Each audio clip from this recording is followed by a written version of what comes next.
अपने बेबाक बयानों के लिए चर्चित नितिन गडकरी ने एक बार फिर अपने ही अंदाज में बात की है।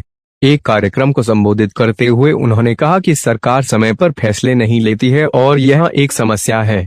नयतकन 2022 कार्यक्रम को संबोधित करते हुए नितिन गडकरी ने कहा, आप चमत्कार कर सकते हैं, यहाँ संभावनाएं भी मौजूद हैं और क्षमता भी है। मेरा कहना है कि भारत के इंफ्रास्ट्रक्चर का भविष्य सुनहरा है। हमें अच्छी तकनीक और नए सुधारों को स्वीकार करना होगा। हमें दुनिया और भारत की अच्छी रिसर्च और सफल प्रैक्टिस को स्वीकार करना होगा। नितिन गडकरी ने कहा कि हमें पास वैकल्पिक चीजें होनी चाहिए। इससे हम क्वालिटी से समझौता किए बिना ही लागत में कमी ला सकते हैं। निर्माण के काम में टाइम बहुत अहम होता है। यह सबसे बड़ी पूंजी है। सबसे बड़ी समस्या यह है कि सरकारें समय पर फैसले नहीं लेती हैं। उन्होंने कहा कि तकनीक और संसाधनों से भी यह महत्वपूर्ण चीज है।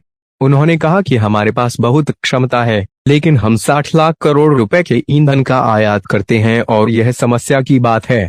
उन्होंने कहा कि हमें हमेशा यह बात ध्यान रखनी चाहिए कि काम समय पर पूरे होने चाहिए। उन्होंने कहा कि मैं जब महाराष्ट्र में मंत्री था तो मैंने कह दिया था कि जो एक दिन पहले बनेगा तो 1 लाख रुपए का इनाम मिलेगा। यदि देरी हुई तो फिर इसी हिसाब से फाइन देना होगा।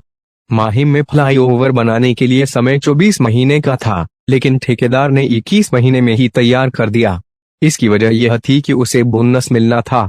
बता दें कि नितिन गडकरी अक्सर ऐसे बयान भी देते रहे हैं जो भले ही विपक्ष को अनुकूल लगें, लेकिन उनकी पार्टी के नेतृत्व और सरकार को चुभने वाले होते हैं। पिछले दिनों ही उन्होंने एक कार्यक्रम में कहा था कि आज की राजनीति सत्तानीति हो गई है। इसका लोक कल्याण से कोई लेना देना नहीं रह गया। कई बार तो लगता है कि राजनीति से संन्यास ही ले लिया जाए। बता दें कि बीते सप्ताह ही भाजपा ने अपनी शीर्ष संस्था संसदीय बोर्ड का गठन किया था और इससे नितिन गडकरी को बाहर कर दिया गया है। इस फैसले को नितिन गडकरी के बयानों और पीएम नरेंद्र मोदी एवं अमित शाह से उनके रिश्तों से जोड़कर देखा जा रहा है। नितिन गडकरी भाजपा के पूर्व अध्यक्ष रहे हैं और संघ के बेहद करीबी नेताओं में शुमार किए जाते हैं।